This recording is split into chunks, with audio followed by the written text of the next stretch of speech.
Good evening, everyone. So today we're starting with the session 4, and what all we will be covering is board of directors, managerial personals, meetings, and resolution. These 4 topics we are going to cover in today's session. Without wasting any further time, let's start with the concept of directors. That what are directors and what are the board of directors. So first of all, a question may come from that where is the director defined? ये question आपका जाएगा तो आपका ये question है clear purpose से that under section 2 sub clause 34 director is mention defined and होते क्या है director appointed to the board of company board of directors और board in relation to a company refers to the collective body of the firms director so सबसे पहले तो एक certain minimum limit होती है एंड सर्टेन मैक्सिमम लिमिट होती है for in any company for the directors to be appointed. There should be certain, for example, अगर public company है तो आपको पास मिनिमम 3 आपके पास डायरेक्टर होने चाहिए और मैक्सिमम 15 डायरेक्टर्स होने चाहिए और 15 डायरेक्टर्स तो किसी भी टाइप ऑफ कंपनी में 15 डायरेक्टर्स तो मैक्सिमम होने चाहिए. ठीक है, मैक्सिमम लिमिट से 15 तक है. Minimum if it is public company then minimum 3 होंगे. If it is a private company then minimum will be 2 and if it is one person company then minimum will be 1. So this is the thing, but the question which can arise that whether the maximum number of director in a particular company can be increased. Can it be?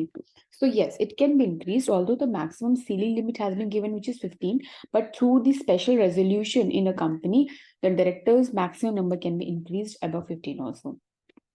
Okay. So now if we talk about section 149, so this is about section 2 subclause 34 talks about director, and if we talk about board of directors, then it is under section 149 of Companies Act. Okay, so these things are important. Like I told you कि एक certain minimum limit होती है और certain maximum limit होती है. So if you talk about minimum limit, then public company has a minimum. See, you have to have minimum of 3 of the directors minimum. अगर maximum पे आते हैं तो 15 आता है और मैक्सिमम सब में ही 15 है. जब हम पब्लिक कंपनी की बात करते हैं तो मिनिमम 3 है और मैक्सिमम 15 है. ठीक है. When we talk about public company, minimum और एक क्वेश्चन है जो मैं यहाँ पे लिख रही हूँ, these और are the potential question for your examination. Minimum is 3 and maximum will be 15. Okay, and if we talk about the private company, then the minimum directors should be 2 and maximum can be 15 again. And if it is one person company, then the minimum 1. Okay, so the question arises whether this 15 can be increased अगर कभी जरूरत पड़े तो yes, but वो क्या होता है special resolution से होता है पास. बट अब स्पेशल रेजोल्यूशन क्या होता है और कितने टाइप के रेजोल्यूशन होते हैं, तो वो हम आगे लास्ट हमारा टॉपिक है सेशन का, वो उसमें हम समझेंगे. So see like I said, private company में आपको मिनिमम 2 चाहिए होंगे और मैक्सिमम आपको 15 डायरेक्टर्स चाहिए होंगे. 1 पर्सन कंपनी में मिनिमम तो आपको 1 डायरेक्टर चाहिए ही होगा. देखो मैक्सिमम जो अमाउंट 15 डायरेक्टर्स हैं ये तीनों होते हैं 1 पर्सन कंपनी में, प्राइवेट में, पब्लिक में. बट आप अगर स्पेशल रेजोल्यूशन के थ्रू अगर आप इस नंबर को इंक्रीज करना चाहते हो, नंबर ऑफ डायरेक्टर्स को इंक्रीज करना चाहते हो, तो ये हो जाएगा. एक और कंडीशन ये है कि जितने भी अपॉइंटेड हैं, जितने भी number of directors are appointed in any company, let's say public, private और 1 पर्सन कंपनी, जिनमें भी हैं, उसमें क्या होगा कि उनमें से एटलीस्ट एक should have been like living in India for more than 182 days. 182 days से ज्यादा, more than 182 days से ज्यादा वो इंडिया में रहता होना चाहिए. अब किसमें? प्रीवियस ईयर, आखिरी साल. ठीक है. और उसमें एक और चीज है कि उन जितने भी मेंबर्स उनमें से एक विमेन डायरेक्टर होनी चाहिए, तो वो भी हमें फुलफिल कर रहे हैं. ओके. अब रिस्पॉन्सिबिलिटीज क्या है? Responsibilities of board of directors, कुछ इनके रिस्पॉन्सिबिलिटीज हैं.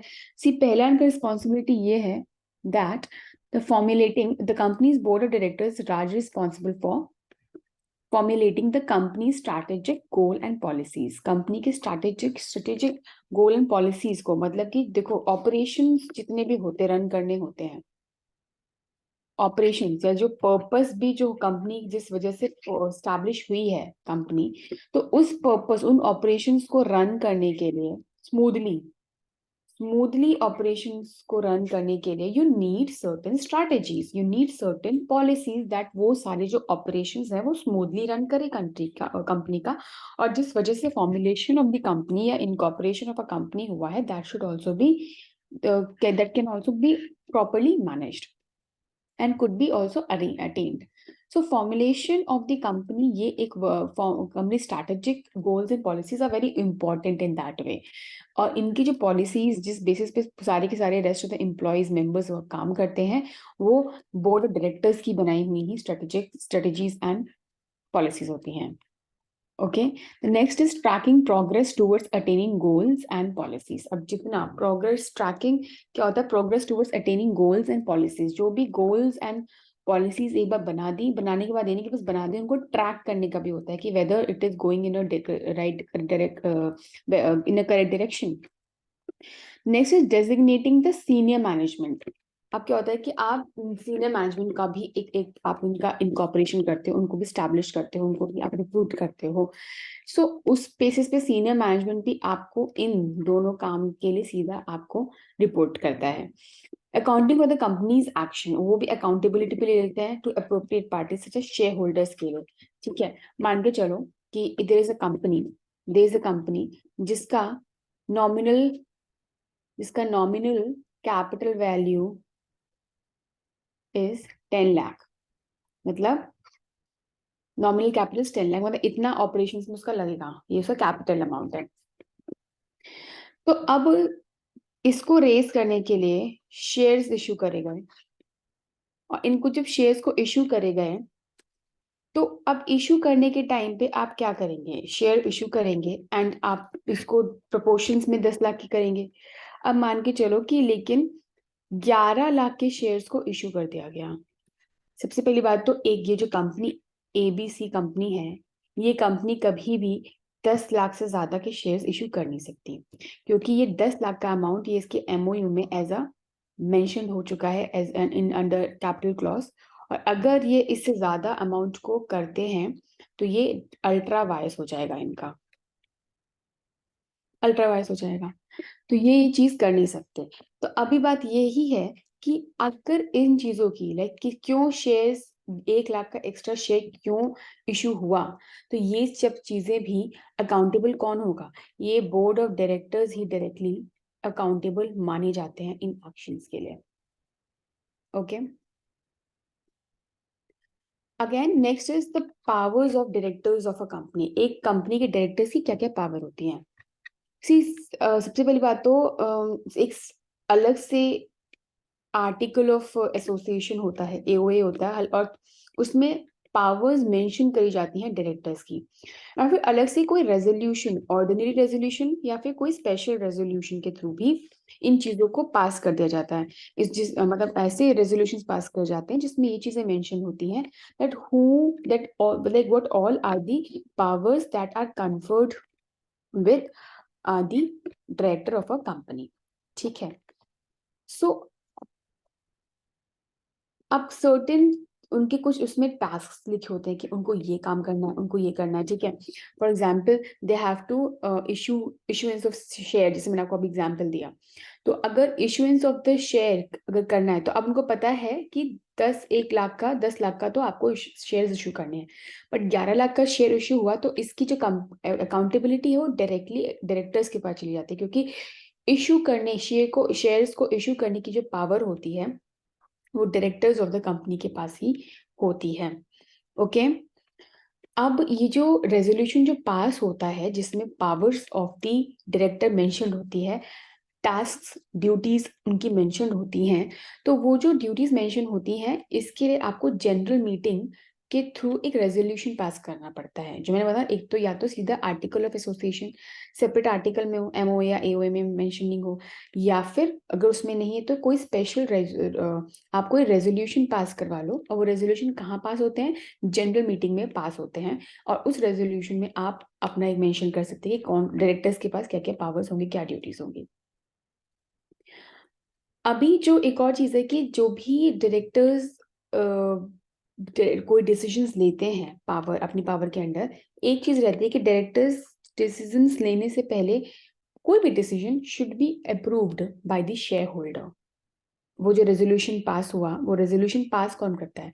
That should be approved by the share holders, and later on when the resolution is passed by the share holders, फिर वो लेटर एक particular power of the director of the company बन जाता है। कुछ जैसे इनके क्या काम होते हैं, क्या पावर्स हैं, देखो सबसे पहले तो उसमें है कि loans of the directors, loans to the directors, ये भी दे सकते हैं। Fix term employment contract of directors for more than 2 years. Then significant property transaction in which directors have personal stake. Then the issuance of shares. ये सारी चीजों के लिए जो भी अगर आपको रेजोल्यूशन पास करना है तो इसमें आपको प्रायर शेयर होल्डर की आपको परमिशन लेनी पड़ेगी, अप्रूवल लेना पड़ेगा। अब आते हैं हम सीधा डायरेक्टर्स, टाइप्स ऑफ डायरेक्टर्स पे। सबसे पहला होता है रेजिडेंशियल डायरेक्टर। अब मैंने आपको रेजिडेंशियल डायरेक्टर बताया था कि एक उनमें से होना चाहिए जो एटलीस्ट 182 से ज्यादा प्रीवियस ईयर में इंडिया में रहा हो। तो रेजिडेंशियल डायरेक्टर वही होता है। कहाँ मेंशन्ड है? ये 142 में मेंशन्ड है। इंडिपेंडेंट डायरेक्टर आपका कॉन्सेप्ट 149 सब क्लॉज 6 में मेंशन्ड है। अभी इंडिपेंडेंट डायरेक्टर, एक क्वेश्चन आया कि who amongst the following is not an independent director? तो number 1 was the managing director. तो मैनेजिंग डायरेक्टर तो एनीवे नहीं हो सकता, या फिर होल टाइम डायरेक्टर भी नहीं हो सकता इंडिपेंडेंट, या नॉमिनी डायरेक्टर, ये सब तीनों नहीं हो सकते। This was one of the question that came. अभी कंपनीज एक्ट का जो रूल 4 है, companies appointment and qualification directors rule for 2014 का 4 के अकॉर्डिंगली कंपनी के पास एटलीस्ट 2 इंडिपेंडेंट डायरेक्टर्स होने चाहिए, 2 इंडिपेंडेंट डायरेक्टर्स होने चाहिए, ठीक है। अब कैसी कंपनीज? पब्लिक कंपनीज जिनका पेड अप शेयर कैपिटल कितना होता है? 10 करोड़ या 10 करोड़ से ज्यादा है, ठीक है। और public companies with a turnover of 100 crore or more, and public companies having total outstanding loans, debentures and deposits of 50 crore and above. अब ये जैसी कंपनी है तो इनमें एटलीस्ट 2 इंडिपेंडेंट डायरेक्टर्स का होना बहुत जरूरी होता है, ठीक है। Next is your women director. अभी विमेन डायरेक्टर क्वेश्चन आता है कि 41, 49, 1 क्लॉज में मेंशन्ड है, और एक फीमेल डायरेक्टर एक बोर्ड में, हमारा बोर्ड ऑफ डायरेक्टर्स में एक फीमेल डायरेक्टर होना बहुत जरूरी का एक इम्पॉर्टेंट बात है, ठीक है। एक कंप्लायंस की तरीके से इसको लिया जाता है। अब लिस्टेड कंपनी चाहिए, कोई पब्लिक कंपनी चाहिए, उनमें हो सकता है। अब किन कंपनी में एक फीमेल डायरेक्टर होना वेरी मैंडेटरी है? जिनका पेड अप कैपिटल 100 करोड़ हो और टर्नओवर 300 करोड़ से ज्यादा हो। अगर हमने इंडिपेंडेंट का देखा था तो इंडिपेंडेंट ने कहा था कि paid up capital, share capital आपका 10 करोड़ या 10 करोड़ से ज्यादा है। यहाँ पे वुमेन डायरेक्टर कब होगा? जब 100 करोड़ या 100 करोड़ से ज्यादा का पेड अप कैपिटल है, और पब्लिक और क्या टर्नओवर 300 करोड़ का है, और इंडिपेंडेंट डायरेक्टर में टर्नओवर थोड़ा 100 करोड़ का ही था। तो ये भी आपको एक याद रखना पड़ेगा। फिर आता है हमारा एडिशनल डायरेक्टर, ये 161 सब क्लॉज 1 में है। ये एनी इंडिविजुअल, कोई भी आपका एज एडिशनल डायरेक्टर होल्ड कर लेता है ये पोजीशन, ठीक है। ऑल्टरनेटिव डायरेक्टर आपका 161 सब क्लॉज 2 में मेंशन्ड है। अभी कंपनी अगर आर्टिकल इनकॉर्पोरेशन, अगर मेमोरेंडम ऑफ आर्टिकल या के टाइम में ऐसा मेंशन करा गया है, या फिर आपका जो रेजोल्यूशन आपने जो मीटिंग के थ्रू पास करा है उसमें अगर ऐसा अप्रूवल है कि एक अल्टरनेट डायरेक्टर हो सकता है, तो ऐसा अपॉइंटमेंट भी वैलिड माना जाएगा।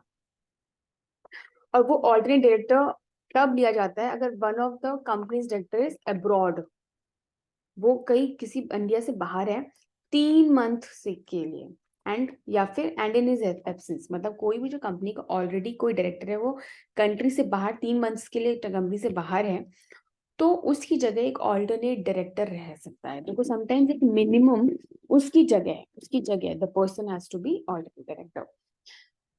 The alternate director is wanted. देखो यहाँ पर बात है कि the tenure of an alternate director cannot be longer than the term of a director in which he has appointed. For example, एक डायरेक्टर आया है, वो मान के चलो 14 मंथ्स हो रखे हैं, तो इस एटलीस्ट 14 मंथ से ज्यादा तो ऑल्टरनेट डायरेक्टर रह नहीं सकता। कौन सी पोजीशन पे? आपकी ऑल्टरनेट डायरेक्टर की पोजीशन पे नहीं रह सकता। ठीक है। नाउ नेक्स्ट इज फर्दर कि he will be required to vacate the post जब भी ओरिजिनल डायरेक्टर वापस कंट्री में आ जाता है, तो उसको अपनी पोस्ट छोड़नी पड़ेगी। ओके। और फिर है कि any changes to the term of office during the absence of original director will only affect the original director and not the alternate director. कोई भी changes अगर term of office में करे गए हैं absence of original director में, तो वो effect किसको नहीं करेगा? वो effect नहीं करेगा हमें original director को। ठीक है। फिर आपका आ गया है shadow director।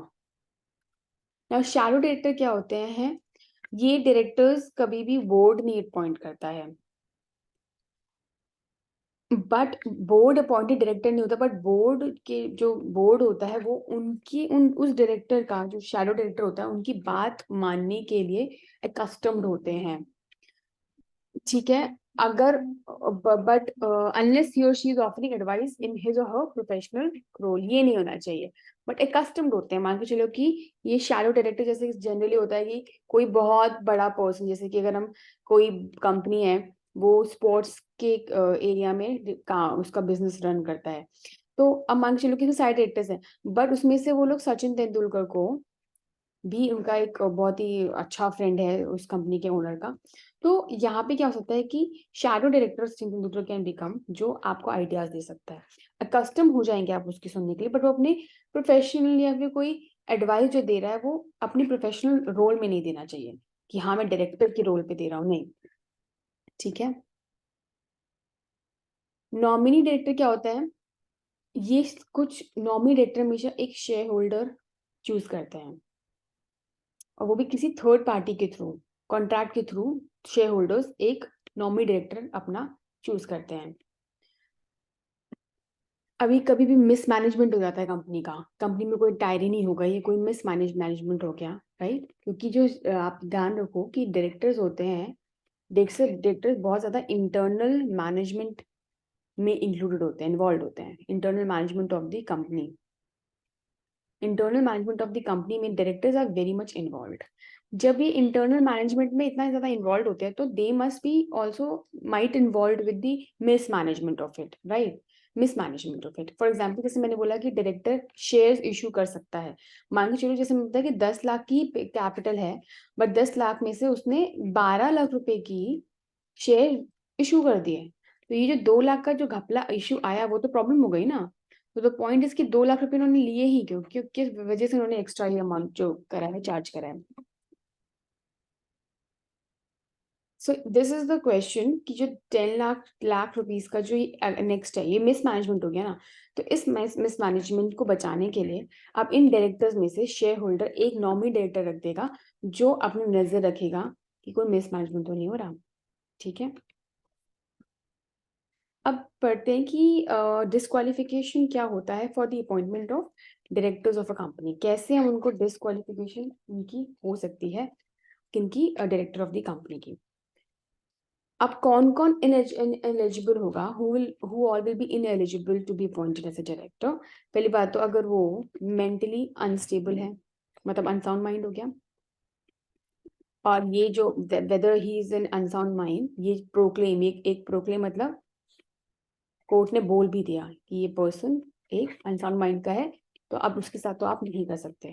क्या इसको मतलब आप ऐसा डायरेक्टर अपॉइंट नहीं कर सकते। देन उसने क्या हो गया? वो इंसॉल्वेंट हो गया है, इंसॉल्वेंट है, अनडिस्चार्ज इंसॉल्वेंट है। अब क्या है कि या फिर इंसॉल्वेंट वो, उसको बोल दिया गया, ठीक है। अब क्या है कि उसने, वो पर्टिकुलर पर्सन ने अप्लाई करा है इंसॉल्वेंसी एडजुडिकेशन के लिए, और उसका पेंडिंग भी अगर एप्लीकेशन है, तब भी वो डायरेक्टर नहीं बन सकता। नेक्स्ट इज कि वो गिल्टी या इम्प्रिजन्ड हो रखा है for the jail term of 6 months and 5, at least minimum 6 महीने के लिए भी है, and 5 years for the expiry of his term are still remaining, तो भी नहीं बन सकता, ठीक है, 5 साल। फिर है that he was found guilty and sentenced to a minimum of 7 years or more।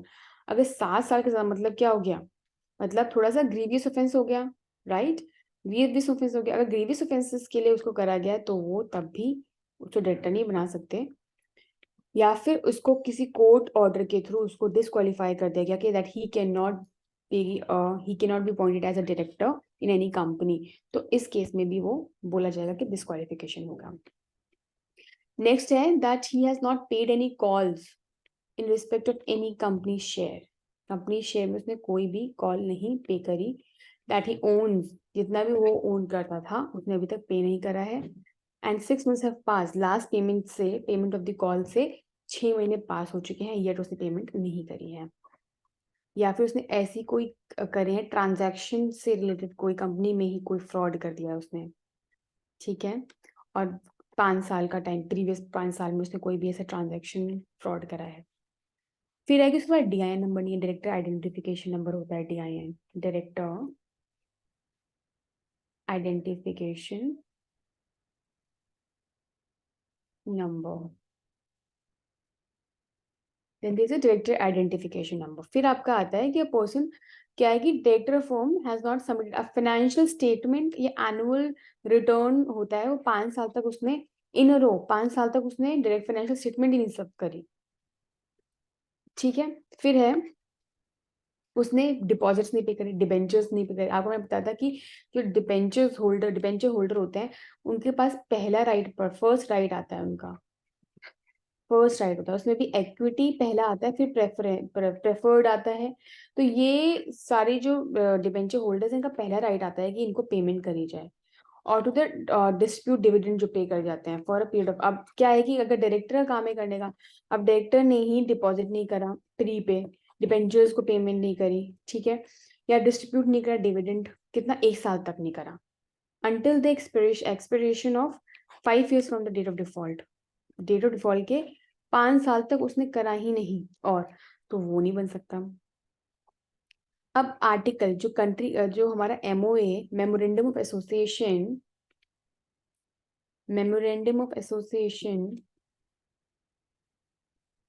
And हमारा मेमोरेंडम ऑफ आर्टिकल MOA, इसमें अगर कोई भी प्राइवेट कंपनी में कोई भी एडिशनल डिस्क्वालिफिकेशन अगर मेंशन्ड है देन वो भी आएगा आपका इसमें कवर, ठीक है। अब इससे रिलेटेड एक इम्पॉर्टेंट जजमेंट है, ये काफी बार आपके एग्जाम्स में आया हुआ है, इसको आपको पढ़ना बहुत जरूरी है। एक तो city equitable fire insurance company limited, इसमें क्या था, इसमें डायरेक्टर ऑफ अ कंपनी की रिस्पॉन्सिबिलिटीज क्या होती हैं, क्या नहीं होती हैं, ये करा गया था। और इंश्योरेंस कंपनी का केस है जिसमें इंश्योरेंस कंपनी में डायरेक्टर्स को सर्टेन रिस्पॉन्सिबिलिटी डेलीगेट करी थी पूरा एडमिनिस्ट्रेशन संभालने के लिए,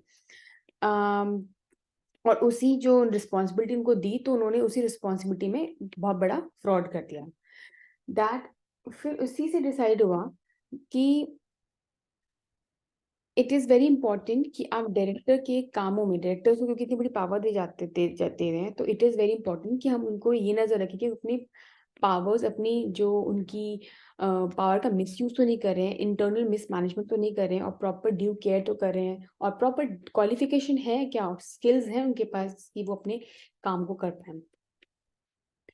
Regal Hastings limited versus Gulliver 1942 का केस है ये। इसमें हेल्ड हुआ था directors are liable for the actions for the repercussions that may fall upon a company, ठीक है, अगर वो प्रूव करी जा सके। जैसे मैंने आपको बताया था ये 10 लाख का शेयर इशू करने की लिमिट थी, बट 12 लाख के शेयर को इशू कर दिया, तो 2 लाख रुपीज का जिन्होंने गलत शेयर को जो इशू कर दिया है, इसके लिए कौन हेल्ड लाइबल होगा, तो ये जो लाइबिलिटी होगी वो डायरेक्टर्स पे फॉल करेगी, क्योंकि directors are liable to issue the share, this particular responsibility is given to them, ठीक है। So what the director did was related to the company's affair to such an extent that it could be said to have been done in the course of their management and in the use of the opportunity, special knowledge obtained by them by virtue of being directors. तो मतलब जब हम directors बन जाते हैं तो उसके बाद कंपनी की इंटरनल इंफॉर्मेशन, कॉन्फिडेंशियल इंफॉर्मेशन का एक्सेस आपको मिल जाता है. With the help of that particular information, you might create, there might be a possibility that the commission of fraud might be there, and due to which the shareholders and debentures interest might hamper. So that is who will be held liable for that. So obviously the liability will fall upon the directors. जो भी वो actions mismanagement करते हैं और जो भी वो commission of the fraud करते हैं, profit उसका further reason क्या होता है? Profit बनाने का, and they can easily make profit, right? Okay, so this was our directors, kinds of directors हमने cover करा जो अभी तक. We have read what is director, कौन से section में आता है, what is board of directors, what are the responsibilities of directors, what are the powers of directors, types of directors, जिसमें residential, independent, women director, additional director, alternate director, shadow director, nominee director पढ़ा था. फिर call directors किस basis पर disqualification हो सकता है, हमने उसके सारे grounds पढ़े थे. Now फिर these two judgments, and now we come to the key managerial personnel.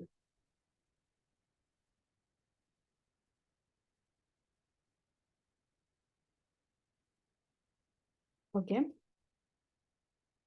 It states that section 251 इसके अंदर 2 सब क्लॉज 51 में KMP मेंशन्ड होता है.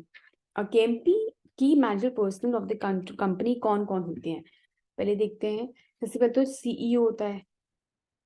CEO is the key manager person. Manager होता है, मैनेजिंग डायरेक्टर होता है, कंपनी सेक्रेटरी CS होता है, होल टाइम डायरेक्टर होता है, चीफ फाइनेंशियल ऑफिसर भी होता है, या फिर कोई भी और ऑफिसर्स जो बोर्ड ने अपॉइंट करे हैं, जो जिनको जो की KMP की मैनेजर पर्सनल के अंडर जाते हैं, बट उनकी जो रैंकिंग डायरेक्टर से नीचे नहीं होनी चाहिए.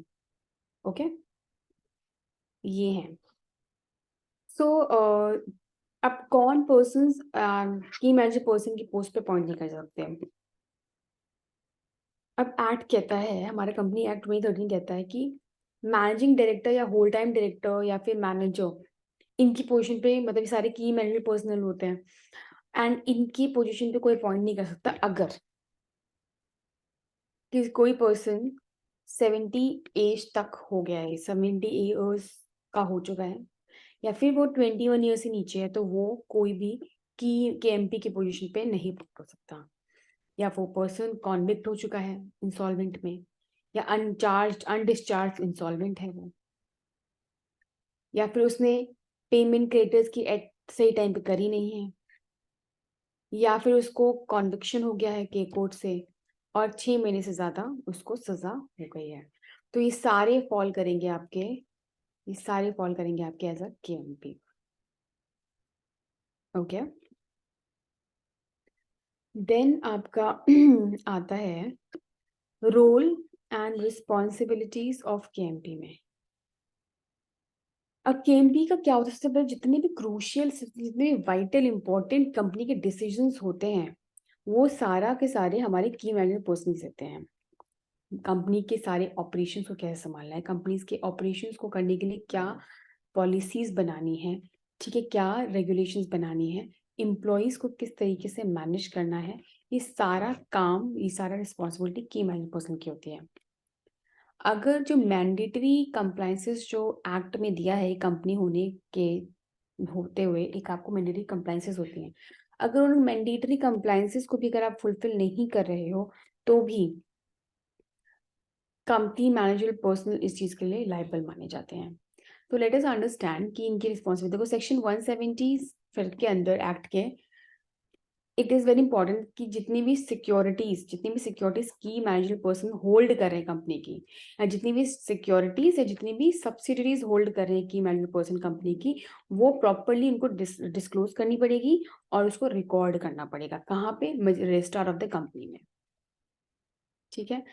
फिर क्या है कि की मैनेजर पर्सन के पास राइट है कि वो अपना ओपिनियन दे सके, स्पेशली ऑडिट कमेटी को. ऑडिट कमेटी मीटिंग में और उनको अपनी ओपिनियन दे सके। बट उनके पास यहाँ पे याद रखो कि वोटिंग राइट नहीं होता है। और 189 सब क्लॉज 2 एक्ट पे जाएं तो केएमपी को अपना इंटरेस्ट भी शो करना पड़ता है कि उनका अदर एसोसिएशन को इंटरेस्ट तो नहीं है, या कोई दूसरी कंपनी में तो कोई उनका इंटरेस्ट नहीं है। और ये भी अपॉइंटमेंट, जब ये केएमपी कोई भी पोस्ट पे, केएमपी के पोस्ट पे कोई भी अपॉइंट होता है तो उसके 30 डेज के अंदर उसको ये डिस्क्लोज करना पड़ेगा कि वेदर उसका कोई इंटरेस्ट किसी अदर एसोसिएशन में तो नहीं फॉल कर रहा है, या कोई और कंपनी में उसका कोई इंटरेस्ट तो नहीं है। वो एक की मैनेजर पर्सन दूसरी कंपनी में एज अ की मैनेजर पर्सन नहीं हो सकता। So this is at all जो आपका की मैनेजर पर्सन में से आपका आ सकता है। केएमपी से रिलेटेड सिर्फ इतना ही आपका आ सकता है, इससे ज्यादा करने की आपको जरूरत नहीं है for the CLAT exam point of view. Next आपका जो पॉइंट आता है इट इज मीटिंग।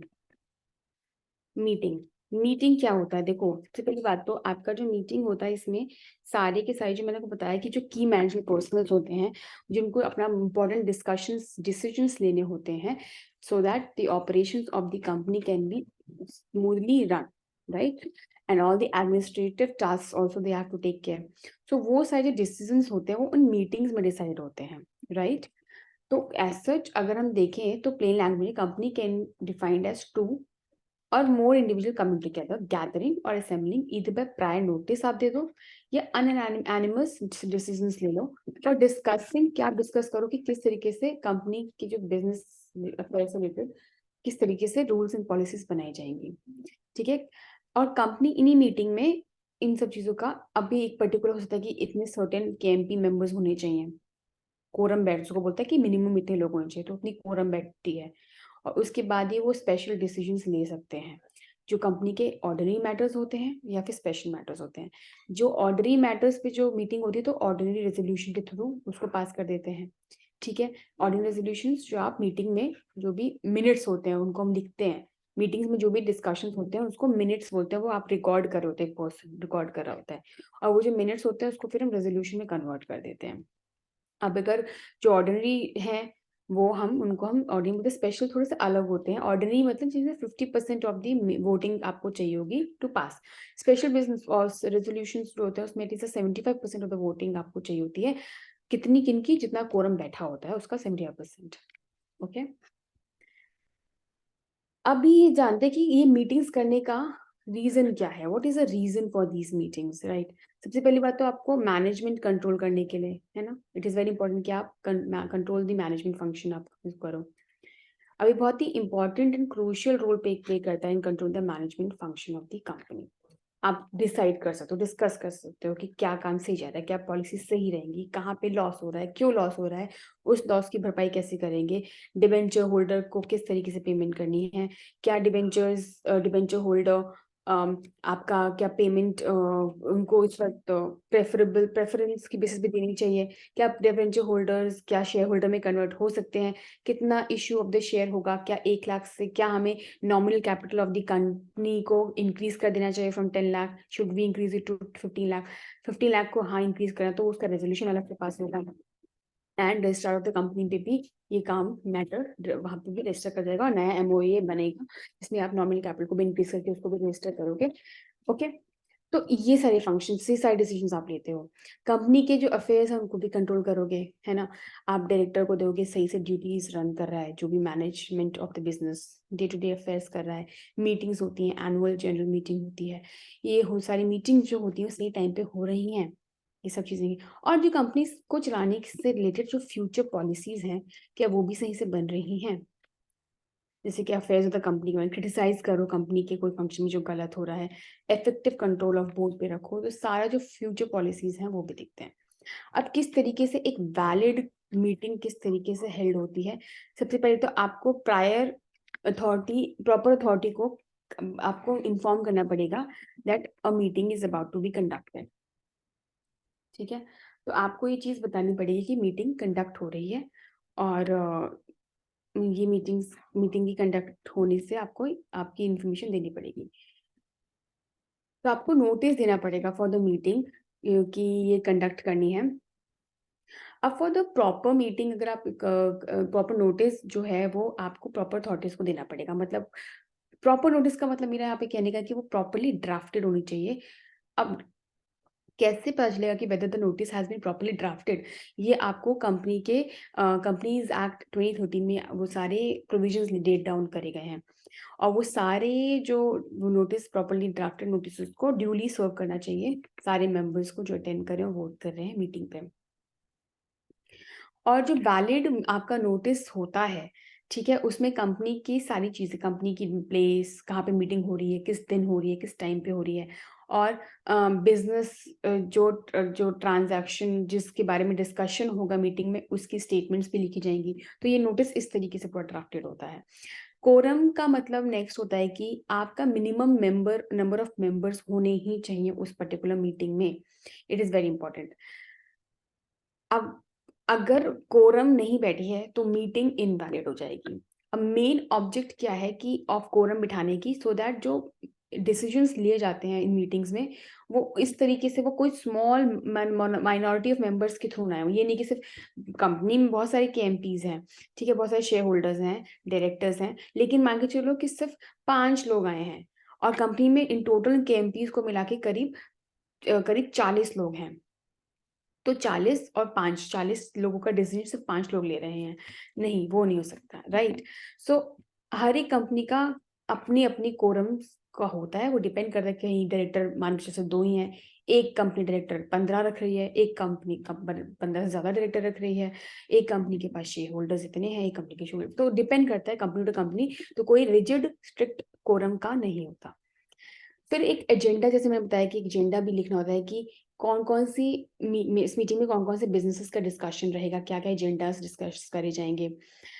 बेसिकली बताया जाता है कि किस तरीके से किन किन चीज़ों पे डिस्कशन होगा, सो दैट यू नो कि मीटिंग का क्रक्स निकले, रिजल्ट निकले, जो ऑप्टिमम रिजल्ट निकले। और ये नोटिस में ही सारा मेंशन भी होता है एजेंडा। तो जस्ट सो दैट कि लोग भी जब मीटिंग में आए तो वो अपनी प्रॉपर तैयारी के साथ आए, ठीक है। मिनट्स फिर नेक्स्ट जो है, मिनट्स का मतलब होता है कि इसमें exact summary of the meeting लिखी होती है, समरी पूरा मेंशन्ड होता है आपका इसमें, proper like accurate summary of the proceedings, जितनी भी डिस्कशंस हुए हैं मीटिंग के दौरान, उसका जो समरी शॉर्ट बनाया जाता है कि ये डिस्कशन हुआ है, उसको मिनट्स बोलते हैं। अब ये क्या होता है कि मिनट्स जो प्रिपेयर करता है उसको साइन भी करा जाता है, जो मीटिंग जिस दिन कंक्लूड हुई उसके 30 डेज तक वो मिनट्स प्रिपेयर हो जाने चाहिए, वेल और ड्यूली साइंड भी हो जाने चाहिए from the with the authority. और ये जो मिनट बुक होती है आपको registered office of the company में आपको ये बुक रखनी चाहिए, रखनी पड़ेगी, और ये अप्रूवल होना चाहिए इस बुक, इस मीटिंग का, मीटिंग बुक मतलब मिनट बुक का अप्रूवल किसका, बोर्ड ऑफ डायरेक्टर्स का अप्रूवल होना चाहिए। प्रॉक्सी होता है कि मान के चलो कि अगर कोई शेयर होल्डर अपनी जगह कोई पर्सन चूज करके भेज देता है कि मेरी जगह तुम इस जनरल मीटिंग में जाओगे, तो प्रॉक्सी वो होता है। ओके, रेजोल्यूशंस, बिजनेस ट्रांजैक्शंस जो हमारी कंपनी की मीटिंग में जो उनके बारे में डिस्कशन हो रहा होता है, वो बेसिकली रेजोल्यूशन के फॉर्म में हो रहा होता है। और there are 2 types of resolution, ordinary resolution और स्पेशल रेजोल्यूशन, वो हम अभी पढ़ेंगे। उससे पहले हम टाइप्स ऑफ मीटिंग्स देखते हैं। We have covered proper authority of to convene meeting, notice, quorum, agenda, minutes, proxy and resolution. Types of company, अगर हम कंपनी की मीटिंग्स देखें तो पहले meeting of the share holders, जिसमें जनरल मीटिंग होती है, और जनरल मीटिंग में भी general meeting it's a very basic meeting जो सबकी होती है। शेयर होल्डर्स की मीटिंग होती है, एक होती है डायरेक्टर्स की मीटिंग, और एक कुछ अलग मीटिंग्स होती है। अलग मीटिंग में क्रेडिटर्स, डिबेंचर होल्डर्स और क्रेडिटर्स एंड कॉन्ट्रीब्यूटर्स, जितने भी जो भी लोग पैसा लगाते हैं कंपनी से रिलेटेड, कंपनी के कैपिटल में, जहाँ से कैपिटल आता है कंपनी का, वो अदर मीटिंग में आते हैं, जैसे क्रेडिटर्स, डिबेंचर होल्डर्स, वो पैसा लगाते हैं ना।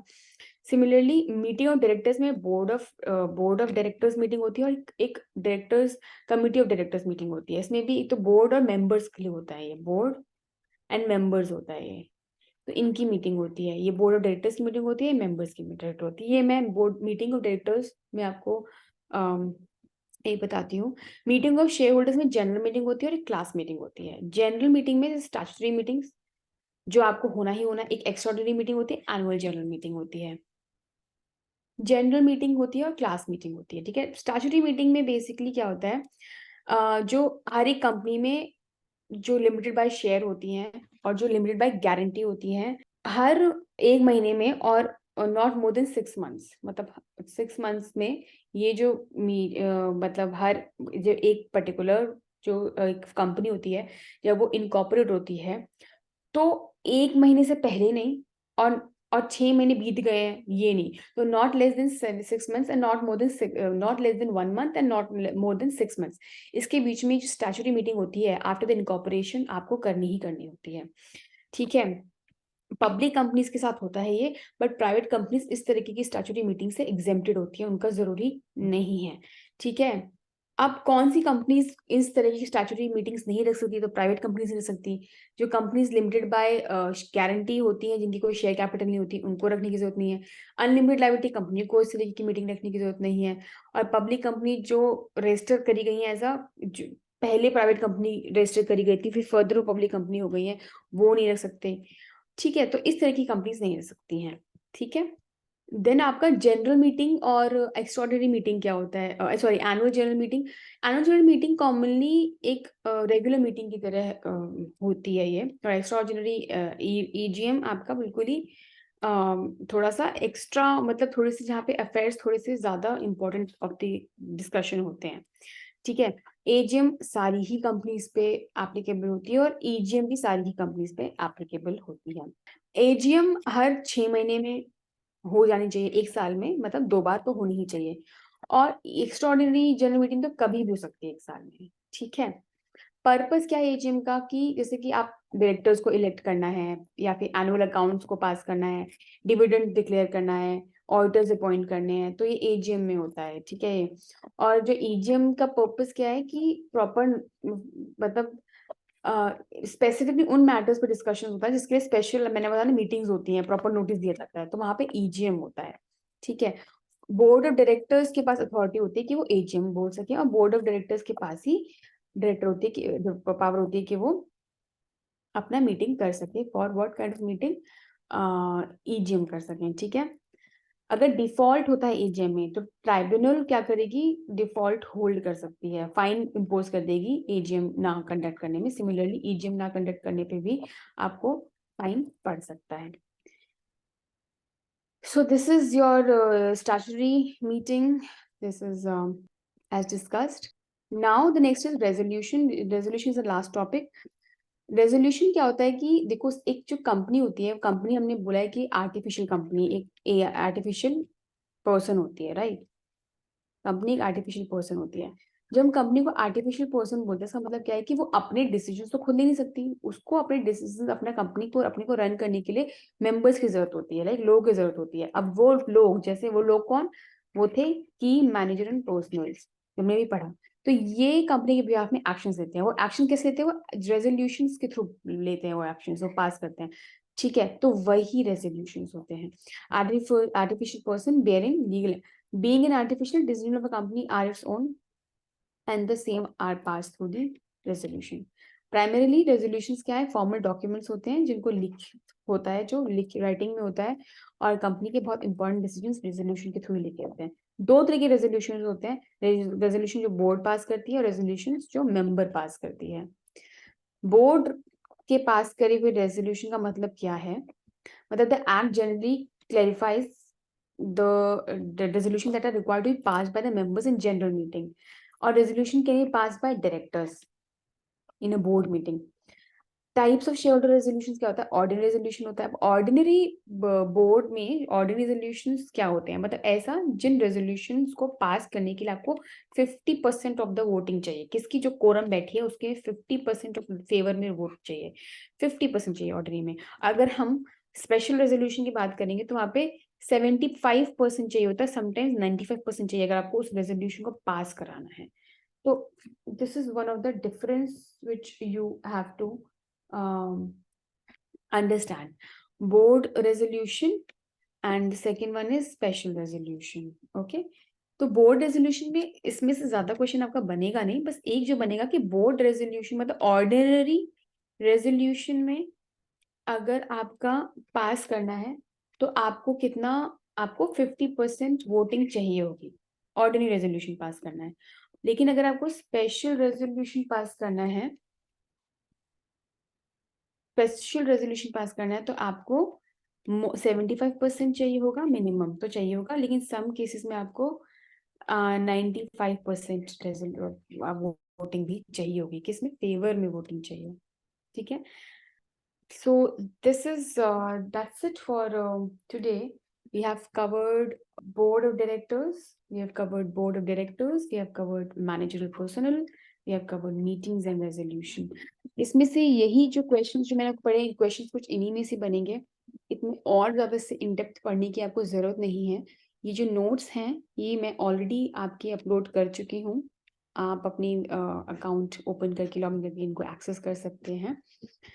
And any doubt if you have, ये वीडियो रिकॉर्डेड है, ये क्लास रिकॉर्डेड है, तो प्लीज़ आप इसे कभी भी इसको एक्सेस कर सकते हैं, इसको वापस से गो थ्रू कर सकते हैं, और कोई भी इशू आता है so you can obviously contact us at this number and even you can mail us to this support@legal6.com. Thank you so much.